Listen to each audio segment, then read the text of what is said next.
Aloha, all my paranormal people. Lamech here from Insane Disappearances. Got another story for you here. This one is about a young boy named Gary Lee Chavoya. It's Chavoya. Chavoya. He went missing 1783. Uh, it was around noontime. It was like southeast of Quincy, California. He was at the age of 10. Now that's one thing I've noticed about a lot of these cases. They always seem to disappear in the evening time, never in the morning. So that's I guess you can call that one of the key points in most of all these cases, or one of the many that is. Um, okay, now Gary went fishing. He went on a fishing trip with his stepfather. His name was Steve Avery. Um, they had traveled to a very rural area of the Plumas National Forest, southeast of Quincy, California. At approximately noon, Steve and Gary became separated somehow, and Gary disappeared. Steve looked for the boy throughout the area, and when Gary could not be located, he notified authorities. The Plumas County officials and USFS personnel searched the Sierras for 6 days, but still could not locate the boy. During the SAR, that search and rescue, uh, one team of professionals throughout the one. Sorry, guys, get a little tongue tied. One team of professionals thought they heard the sounds of a small child calling for help, but they couldn't locate the exact position of the call. Another search team found what was believed to be Gary's socks. And I see another indication about these cases where their clothing seemed to be in different areas of from where they either were located or just kind of strewn about for some reason. But anyway, on the sixth day of the SAR, Steve Avery was with a team at an elevation of 6,000 feet. They called out the boy's name and he answered. Thank goodness. Um, they walked a short distance and found Gary. What was remarkable about this is that Gary went missing at an elevation of 4,000 feet. He was found 3 miles from where he vanished and 2,000 feet higher in elevation. Gary had scratches on his legs and was slightly dehydrated. The boy told searchers that uh, he had made a cave from leaves to sleep in. He also told searchers that he had not eaten any berries. Let's see. The mystery is why the boy had specifically stated that he had not eaten any berries and why he had chosen to climb 2,000 feet upward in elevation. Okay, now once again, another key point in these cases: berries seem to come up in the conversation in the conversation um, when it comes to these disappearances. Now they either disappear.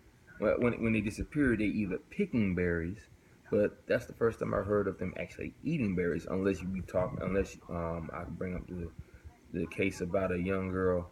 Um, I can't remember her name right now, but she was a young girl. This was back in like the 1800s, where her father owned a logging company where he would transport logs from one point to the other, and she would ride down, you know, on the cart that was driven by a horse, and she would just ride it up and down. I guess because it was fun for her.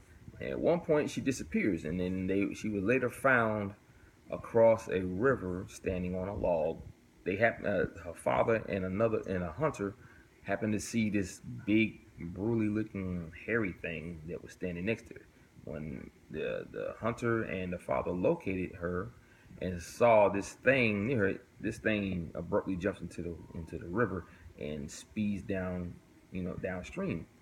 And then, of course, when she was found and they got to her, they asked her all these questions like, "Why didn't you call? Why didn't you come to us when we called you?" And all this stuff. And she was saying how the doggy wouldn't let her leave, and then she said the doggy had put some berries in his paw or its paw and fed it to her or gave her the berries.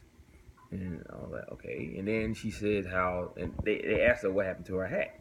And said the doggy took it off her head and ate it in front of her. Okay, what dog do you know does that? But hey, I've come to realize that when parents think that children have an active imagination, that it's not an active imagination because children see things that most grown-ups can't. And when they can't see it, they look at it as an imaginary friend or active imagination.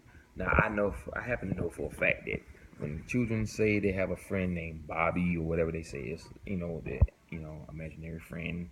If they don't have friends on the outside or they inside playing and they're not with their friends, they make up a friend.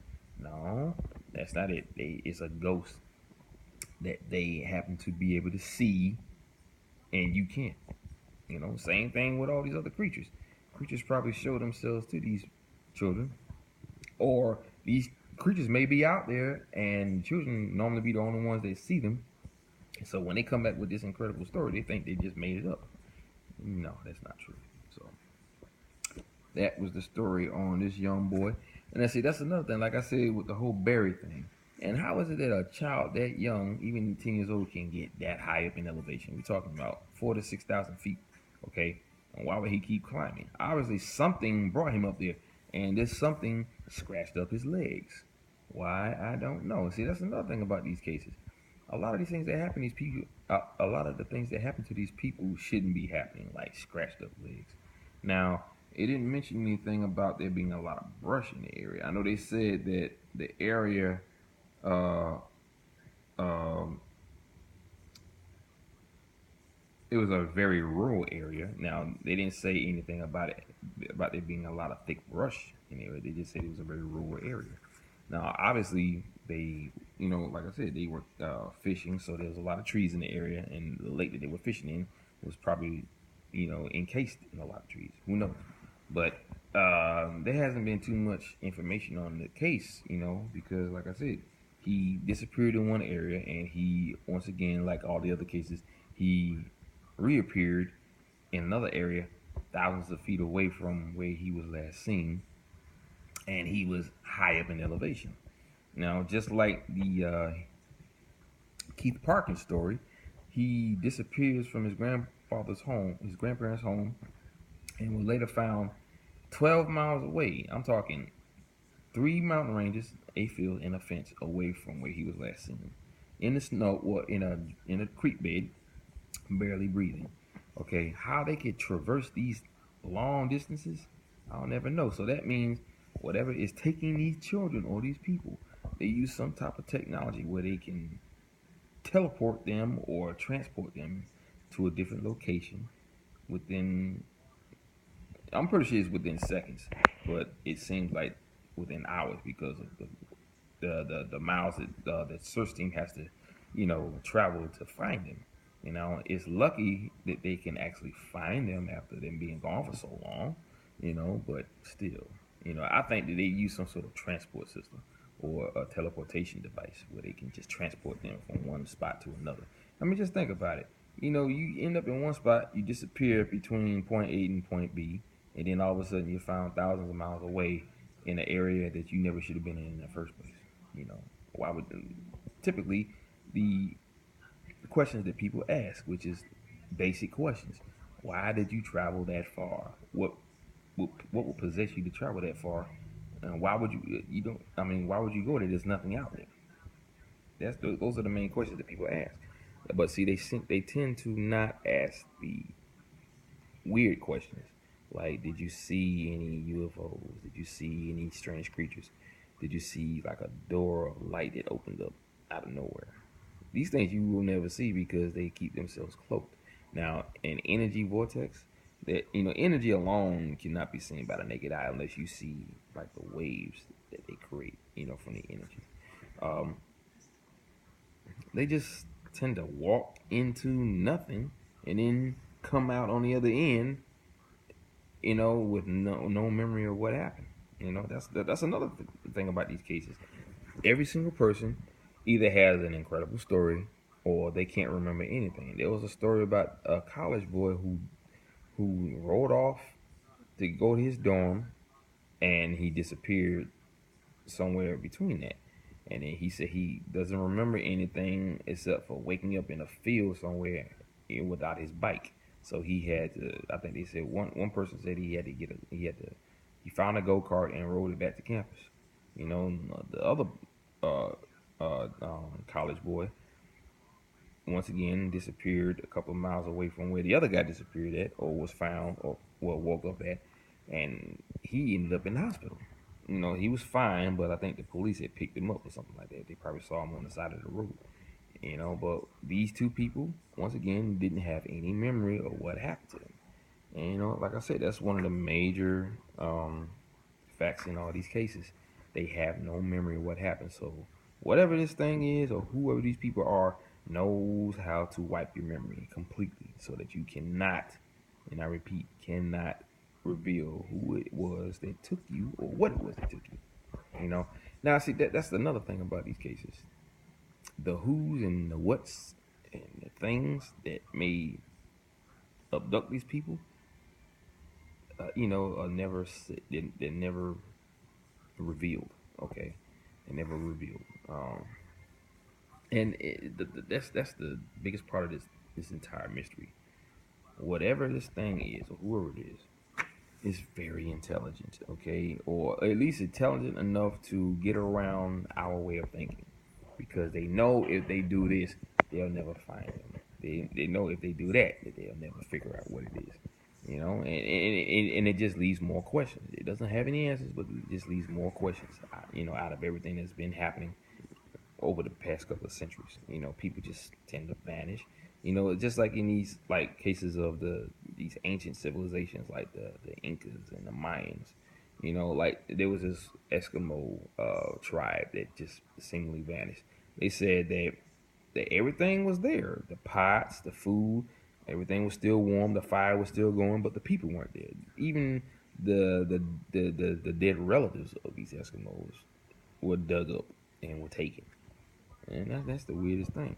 Now, in my, I won't say expert opinion, but in my opinion, I would think that in some of these cases, they need these people for breeding, okay? Or they need their DNA for whatever the reason, because maybe it's a race of people that don't have cultures or other cultures that live in their area.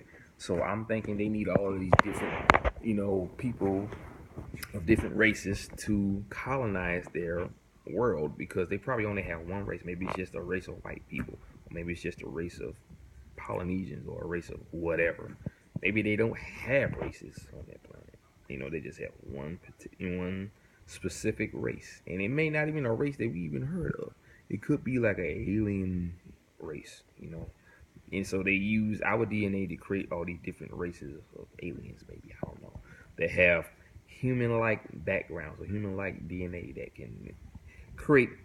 What somehow they can probably doing that they can create better uh, people on their world that have all these different characteristics. Like they know how to be happy, they know how to climb, they have all this expert, you know, um, all this expert knowledge on things like science and all that stuff. Who knows? Because think about it, all the people, most of the people that are taken are astrophysicists, or these professors in college or teachers. They have all these tremendous backgrounds of education. So maybe they don't have education on their world. I don't know. But that's all I have on that case. I will be reading more and posting more videos, so you don't have to worry about that. So gotta go. Aloha, mahalo, and ahuiho, which means till we meet again. Be blessed, guys. Peace.